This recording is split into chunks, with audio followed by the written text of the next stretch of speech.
For me as a person, I like sharing positive stories to other people. I think it's because so many people are working very hard to make their community great, and of course they have small negativity. And I think for me, I wanted to support them to grow their positivity. So I like to capture good thing and share it other people. Mhm. And everywhere they have bad things, but it's not what it means about the community. It's about when people work together in the community. I think that this one best thing that we could ever ask for. And with my job as a visitor, with my job as a host, is to capture that story and spread it out so people can see what's happening in the community.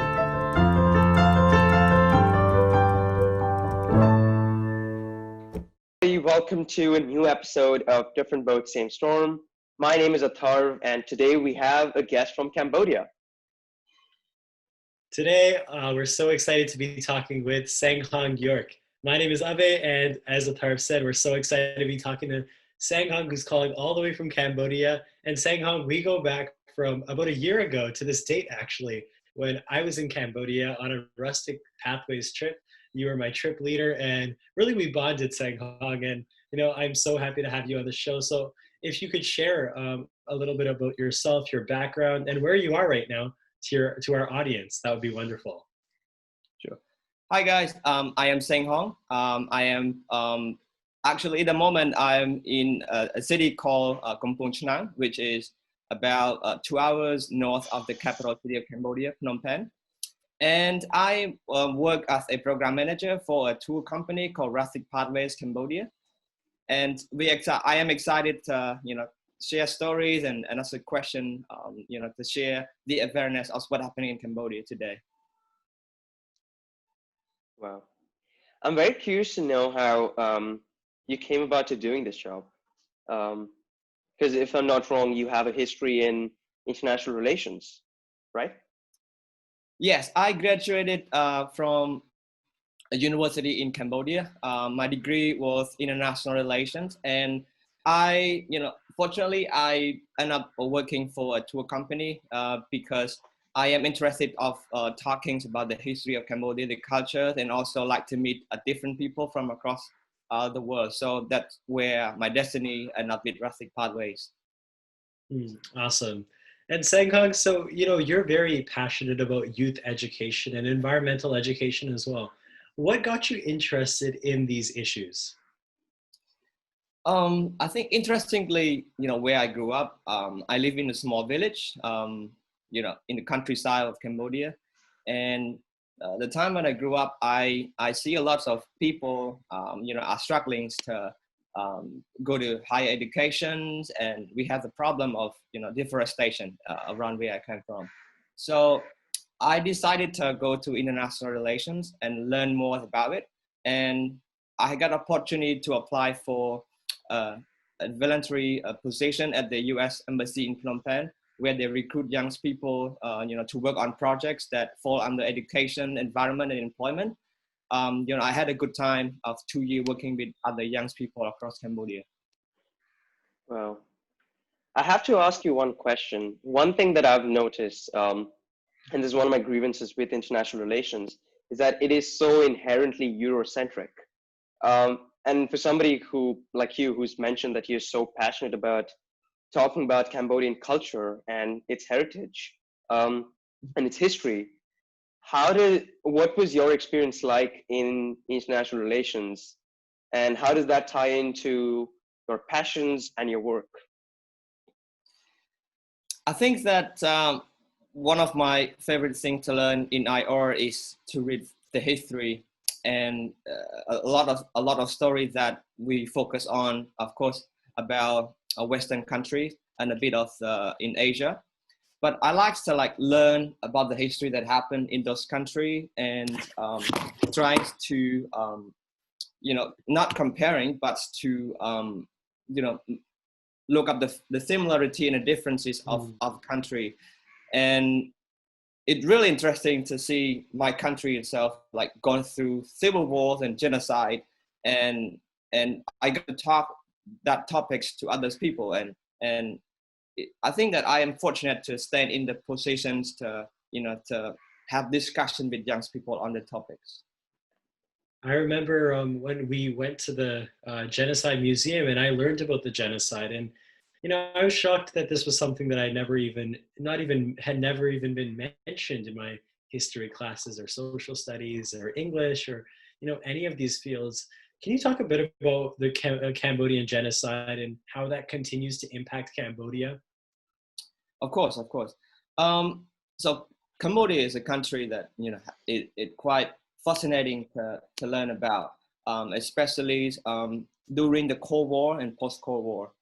During the 1970s, my country have gone through a civil war that conflicted between two parties, two ideologies, the communist and the democracy. And my country was fought decades during that times, and unfortunately the communists won, and when he ruled the country, 1/3 of the population were perished.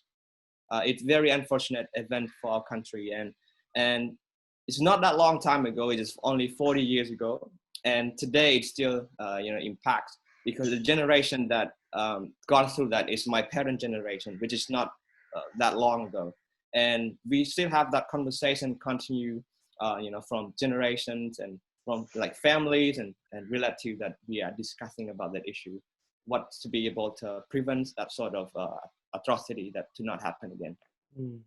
Yeah, you mentioned that the previous generation, your parents' generation, experienced this civil war, which was this defining moment in their lives, and they still talk about it. Yes. I feel like this pandemic is going to be that defining moment for our generation. We're not even a year into it, and there's already so much that has happened. There's so much that there is to talk to, and I feel like it's only going to get higher and higher and more in terms of just the severity and the depth of this experience that we have in form of this pandemic. And I'm wondering how that is being played out in your own country and what your experiences have been like in that, because like you mentioned, you have your job pretty much depends on engaging with people, with students, which have been severely impacted in these times. Correct. Yeah, I totally agree that right now the pandemics have create another impacts for our economy, because we just kind of recover from what happening 40 years ago, and now another pandemic that affects lots of vulnerable community across Cambodia. Yeah, so it's going to be another thing to remember and to learn about it. So Senghong, 1 year ago today, I believe we were in the floating village of Prekto in Cambodia. Yes. And there was this one time we were lying down on the top of this boat, and we saw a night full of stars. And that was absolutely beautiful and incredible. And I worry about many of those floating villages, those communities that are now very vulnerable, as you rightfully mentioned, because of the pandemic. Can you talk about the toll that the pandemic has taken on some of those most vulnerable communities in Cambodia?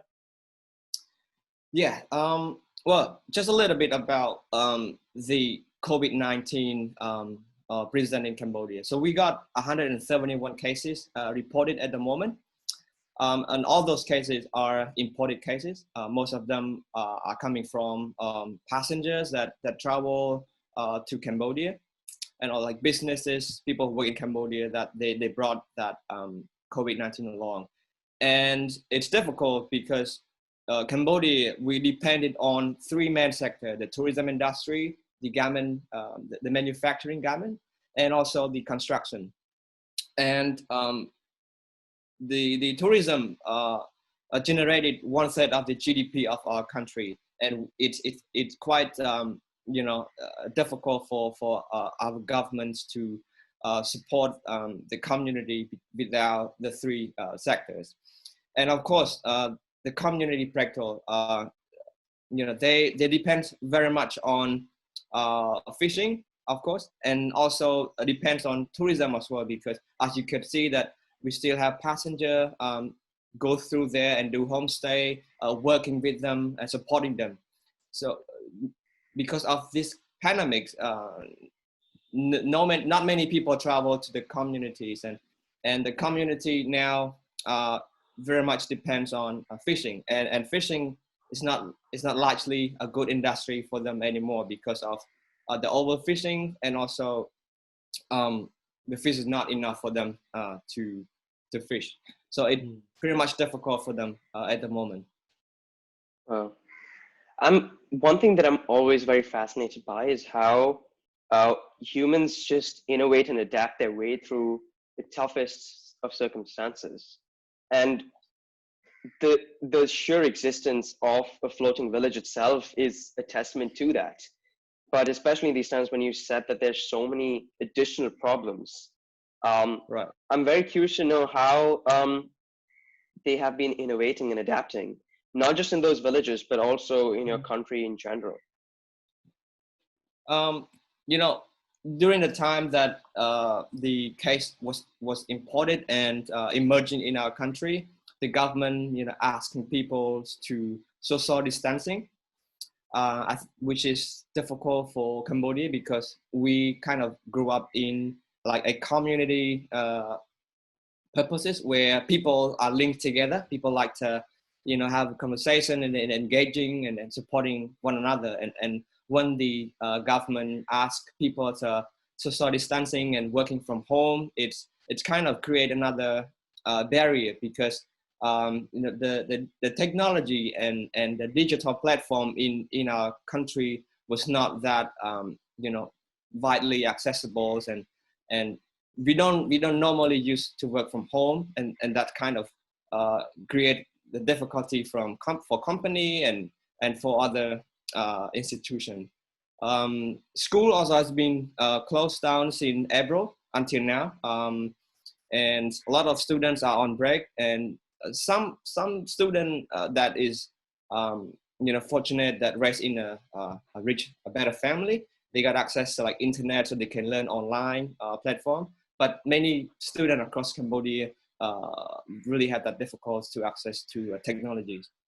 And same as the people in the village, when they not able to used to do jobs that they about to use at places, so it's difficult for them to work from home very much.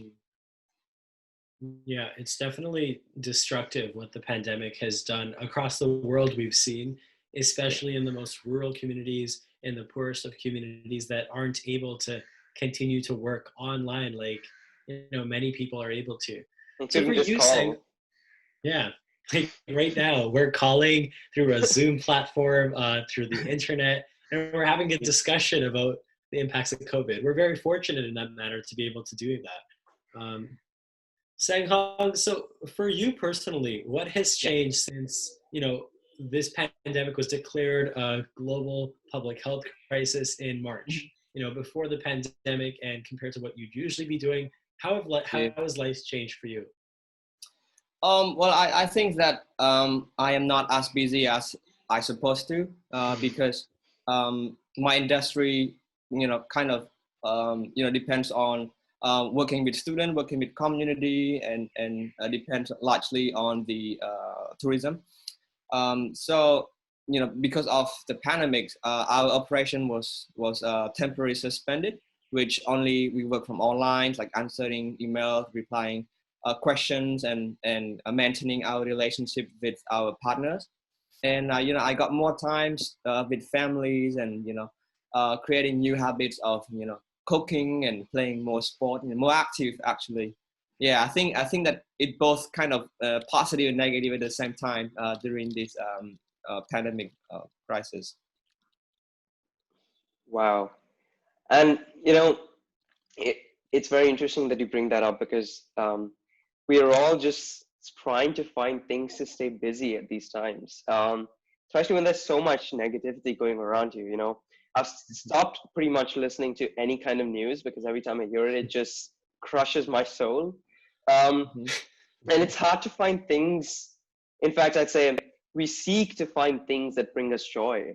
And I'm wondering what joy means to you in these times. Well, I think I am not very different from other people. That joys will be evaluated and give the definition of joy will be different. But my joy, I think that if I am be able to continue doing the thing I like, I am happy. For example, I have 3 years old niece, and I think that I get to spend a lot of time with her. And also I still have I'll be able to work on my work, for example, drafting a project and programs for the company that we hopeful that the year after this year we'll be able to open up and have more creative and unique opportunity for our students to travel and learn from the program that I'm working on. Wow. That's so good Abhay to also hear. tells me that you're a big soccer player or football, whichever one you Oh choose. yes, I used to play for school in the middle school, but then I quit it when I into high school because school kind of busy and I didn't get to play for a while. And yeah, now I have more time, so I come back and play soccer with friends. Wow, that must be fun. Yeah. That's so good to hear, Senghong. I remember you were playing soccer with some of the kids at the school that we were at.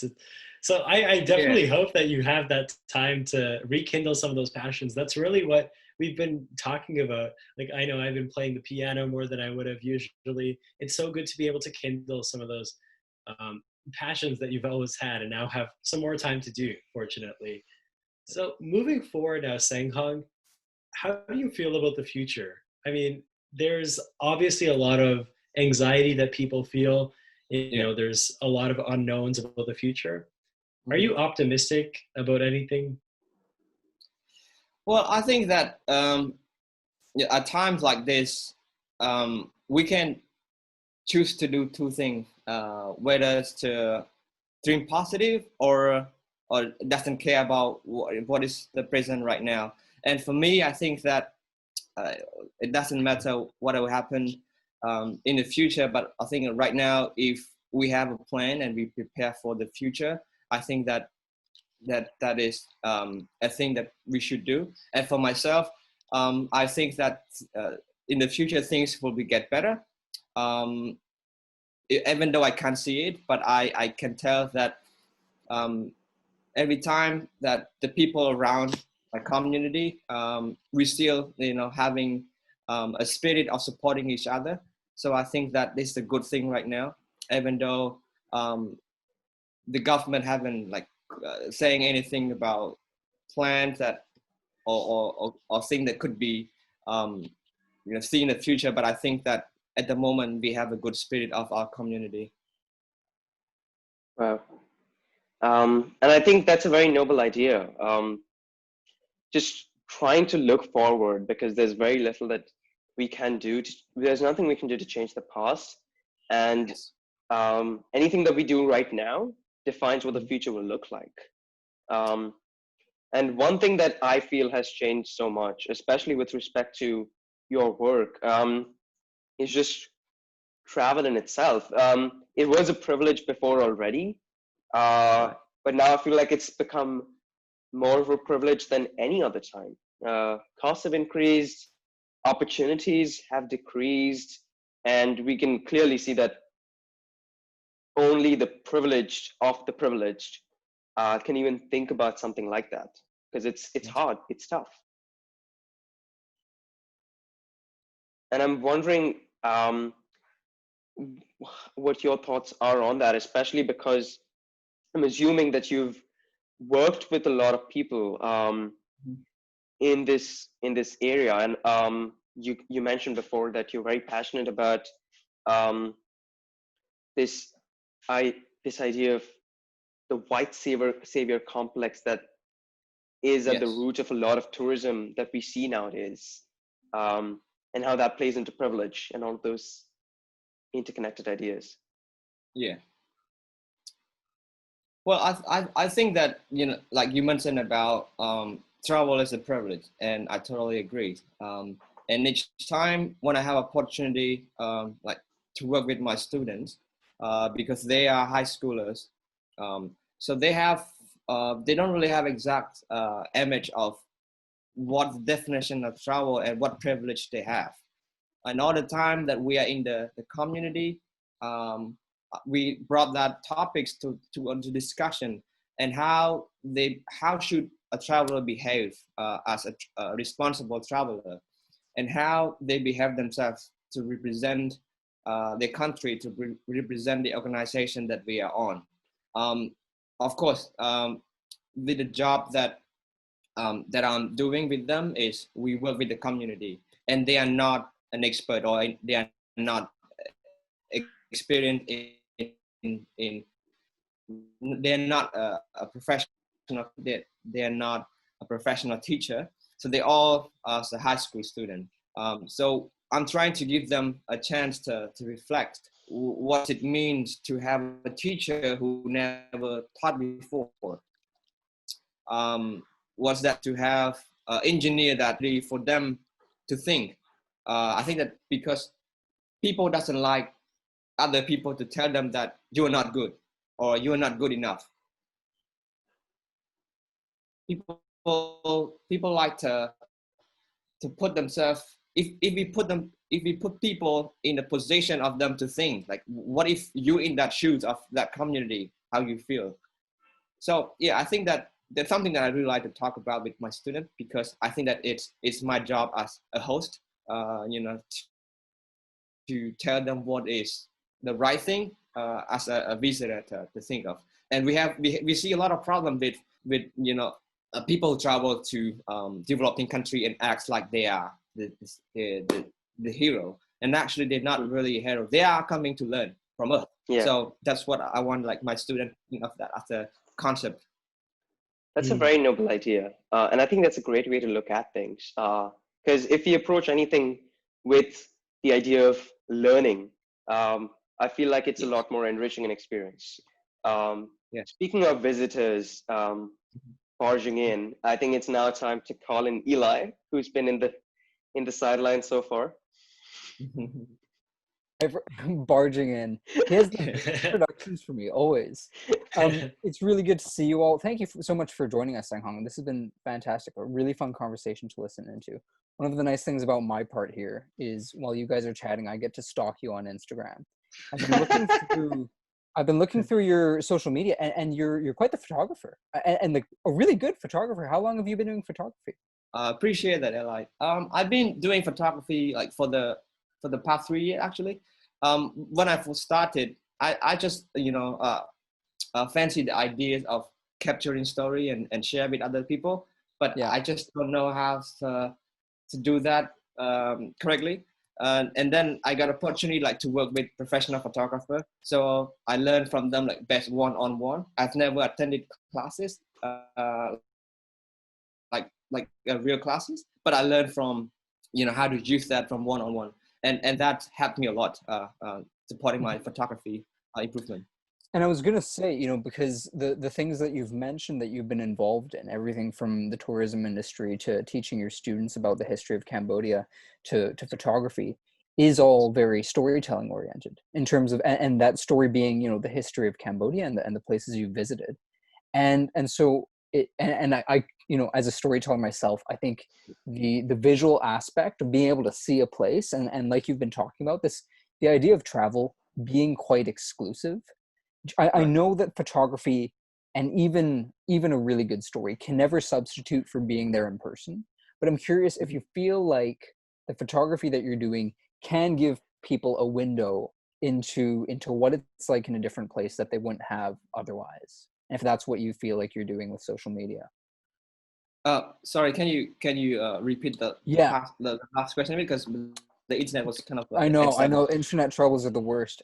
So I'm wondering if you feel like your social media presence as a photographer and as a traveler, if you feel like that's been helpful in giving people an understanding of Cambodia that they wouldn't have otherwise. Yeah, I agree that photography you play an important role, in raising awareness on a certain topics. And with me as a photographer, as a learning photographer, I enjoying capture stories and telling people of what's happening. And a lot of things that I capture is more about people and community, because I think that I have opportunity to meet those people, hear their amazing stories, and while many other people they don't really have that privilege to meet with people, so I'm trying to capture like positive story. I'm more positive post sharing with people than like negative aspect of the community, because I think that there's more people that working really hard to make the place better, and I should be the power to support them, because I have that privilege to capture those people. That's what I'm trying to do at the moment. Yeah. And so I lived in Singapore for a few years. We were chatting before the call, and one of the things I found coming to Canada is that I think a lot of people have deep misunderstandings about Asia. And I mean, maybe not just Asia, but kind of places abroad in general. And I'm the negative aspects that you talk about, I'm scared that that's what people have in their minds. Do you feel like you're correcting people's misunderstandings of Cambodia, or do you feel like there's generally a pretty good awareness of Cambodia as is? I mean, I think it's really hard to tell people if they are right or if they are wrong. But I think that only option that I as a host can do is to telling story of what happening, and I think that they can choose what to believe. And I think that presuming things negatively, because what happened in my country back in 40 years ago, because of the civil war and the genocide, and people think that Cambodia is not a safe place to go. But I think people will actually learn the truth until they come to the country. And to me, photography, I think it's a very important tool to raise awareness on a certain topics. And for me, as a learning photographer, I like to capture story of the people, of my people, to share with other people, especially on my Instagram. And I think it's because when people, doing things that is very inspiring, and I witnessed them myself, and other people doesn't have that opportunity. So I wanted to tell this amazing story to other people, so they can be inspired the same as what I witnessed. Wow. Yeah, that's fantastic. And I think photography has that unique ability to do that because of the, and I think maybe the key to what you were talking about, and this is just me spitballing, is because people look at a different country in the kind of the macro sense of like, what's the political situation? And of course, the big negatives are probably what they focus on. And so what I love about your photography is that it tends to focus on individuals and people and smaller situations. And do you think that maybe that kind of, that intimate perspective is the key to developing that understanding? For me as a person, I like sharing positive stories to other people. I think it's because so many people are working very hard to make their community great. And of course they have small negativity. And I think for me, I wanted to support them to grow their positivity. So I like to capture good things and share the other people. And everywhere they have, bad things, but it's not what it means about the community. It's about when people work together in the community. I think that this one best thing that we could ever ask for. And with my job as a visitor, with my job as a host, is to capture that story and spread it out so people can see what's happening in the community. And in a time where people seem quite angry and disjointed, do you think that people are still receptive to the kind of positive messages that you're spreading out? I think I agree that we should not be biased just only one thing, but it for us as a person who take photograph, what is the message of that photo with other people? Of course, we should also telling story what's happening, but I think that telling story with purpose is a good thing, and people can choose to focus and can choose to discuss and reflect the actual issue themselves. No. So Senghong, you yourself are an eternal optimist. you want the best for the future, and you care about helping people and supporting education and supporting the youth. What is next for you? What are your hopes and dreams, and where do you see yourself going, maybe after all of this is over? Well, I think at the moment I enjoy working with young people, and I think that for me, like growing up in the small village, and have opportunity to graduate university, I think that I wanted to continue working on education and supporting kids in my village, to see a brighter way of thinking about their future, and hopefully one day I will be able to end up in a position of as a policymaker on education for my community. So that is what I am hoping for the future. But right now I enjoy just working with young people on a certain issue that we are facing. And I think playing soccer. I mean, youth are literally and metaphorically the future of us, and we are the youth in this case. And it's important to understand the mantle and the gravitas of our situation and take charge. And I think it's inspiring that you're devoting all your time and efforts and resources towards that noble goal. Thank you. Do we have any more? I guess we should leave it there. This has been such a great conversation. I'm so sorry that these Wi-Fi problems kind of interrupted us, but it's been really great hearing from you. I really appreciate it. Thank you guys for having me. It's been great. You have a conversation and topics about Cambodia, about things that matter, society in general. Thank you guys for having me. Oh, the pleasure was absolutely yours. And I found out more about Cambodia than I know so far. And I think that's what's amazing about these conversations, that you get to learn from people that you wouldn't otherwise be able to meet. And you find out about things that you wouldn't otherwise know. So thank you so much again for taking the time out to do this and bearing with us despite everything that unravels in this call, particularly with technology. We're really grateful to have you. All right. Well, we'll keep in touch and we'll talk again soon. Yeah. All right. Yes. Thank you very much. Thank you so much, Senghong. Have a good day.